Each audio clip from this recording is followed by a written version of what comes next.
If you're preparing for Kira Talent Assessment in the year of 2025, whether it's for San Antonio or for NYU, well, this is a video for you.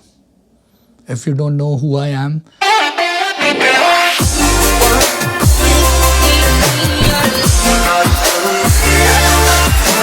my name is Adriel William. I've been working with Caapid applicants since the past 5 years, and I'm actually one of you. I went through the Caapid process back in 2019, got accepted to 4 schools, graduated from Colorado in 22, and since then I've been helping candidates with the Caapid process, and I work as a GP in Ohio. And I'm going to talk about San Antonio because recently they sent out invite, and one of the key things I've heard in the groups that I would like to talk about is people keep sending me messages or asking how many people did they send invite to. And here's the answer to you. If I tell you they sent the invite to 10,000 people or 100 people or 10 people, would it make any difference in your preparation? To be honest, when I was going through the process back when I was in your phase, remember, if Colorado sent the invite to 3,000 people, 30 people, or 3 people, I don't care. As long as I'm getting an invite, I mean, God wants me to be there. And if He wants me to be there, I'm going to perform my best, do my best, and enjoy it. And I'm not foolish enough to look into my neighbor's house and see what's going on around. Yes, you should know that people are getting invite, but you should not waste your time to figure out how many people are getting invite. Because to be honest, all you need is one acceptance letter for yourself. And whatever the school is doing is their problem. It's not in your control. So don't waste your energy on things that are not under your control. So remember this lesson, what I just said. Do not focus on things that are not in your control. And the things that are in your control, work on them. So coming back to San Antonio, is that back in the years, what they did is they had stations. You will go in, there will be stations. They could be 10, they could be 15. Each station will have a limited time where they will ask you questions.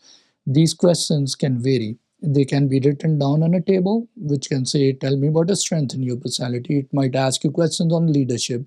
It might ask you questions about conflict based questions. It can ask you questions on a clinical aspect as well.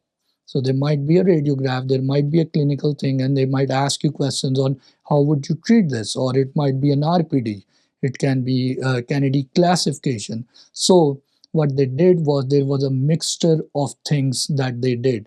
They asked clinical questions and personality related questions. Now, what they did, they could also have one or two professors sitting on the table. So when you're going, like the buzzer runs out after a minute, 2 minutes, you have to change to the next table. And when you go there, there might be a professor sitting there. And when he's sitting there, he might ask you, tell me about yourself, or tell me about your strength, or tell me about a weakness in your personality, tell me about your leadership role, tell me about your long-term plan. And you should know all of these answers. The reason I'm saying this is because whether it's Kira Talent Assessment for San Antonio or for NYU or for Indiana or for back in the days when I gave it for USC, these questions can be asked anytime to you.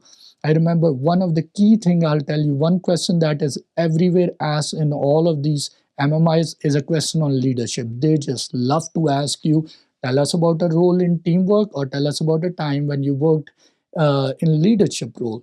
So be prepared for these kind of questions. And on top of that, San Antonio likes to ask questions about clinical aspect.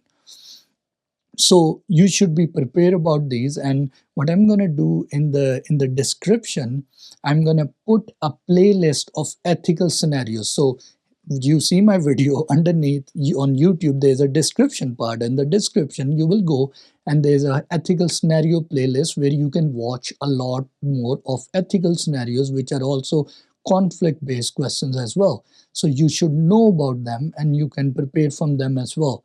Now, when it comes to the clinical aspect, I won't be able to prepare so much on the YouTube world. But what I prepared over time is that I have a 3 hours of recorded session for NYU preparation where I go through 20 to 30 different scenarios, and I teach people in that class how should you be preparing answers for yourself, keeping in view that you have limited time. So that's a 3 hour video. And then I have another clinical video for 3 hours in which I've discussed about clinical questions that schools love to ask. Because back in the days when I was giving interviews, dental schools had, like, there was COVID, so dental schools were doing virtual bench exam. So I gave virtual bench exam and they were doing clinical examinations on computer. So what I did over time is gathered those questions and I created a virtual session for that. So that's a separate 3 hour video. Now, if you're preparing for San Antonio, I think you should be prepared for the personality related and ethical and the conflict based questions, and you should be prepared for the clinical questions as well. So, the people who are reaching out to me for the MMI preparation, I have both these sessions and some questions from NYU that I've saved over time. If you want to buy these, if you want to prepare through them, you can reach out to me on my email address. It's purposedrivendentistry@gmail.com. It should show up some here, or it should be in the description. My WhatsApp is also there. I should respond to you on either one of them. And if you want to reach out to me, you can up there. And beside this, I'm also going to share a video up here regarding Kira talent assessment. You can watch that. And I wish you all the best and prepare for the best and control the controllable and leave the rest.